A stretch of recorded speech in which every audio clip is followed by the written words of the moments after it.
বাতৰি পঢ়িছো হেঙুন চেলেকা বৰাই। আজি লখিমপুৰৰ পৰা ধেমাজিৰে অভিমুখে গৈ থকা দুজন ডেকা ল'ৰা চাইকেলৰ অভিমুখে এচপৰা গোবৰত খুন্দা মাৰি ল'ৰাকেইজন হঠাতে মৃত্যু হয় আৰু বৈজ্ঞানিকে জনামতে মাত্ৰ চাইকেলখনৰ ভল্টিপকেইটাহে উদ্ধাৰ কৰিব পৰা গৈছে।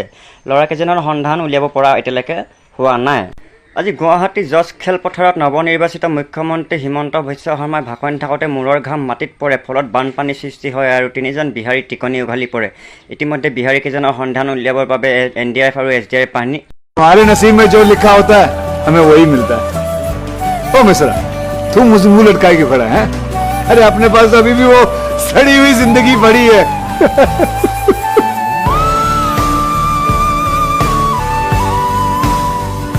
बंद करो हाथ जोड़ के, मैं मोदी साहब से गुजारिश करता हूँ।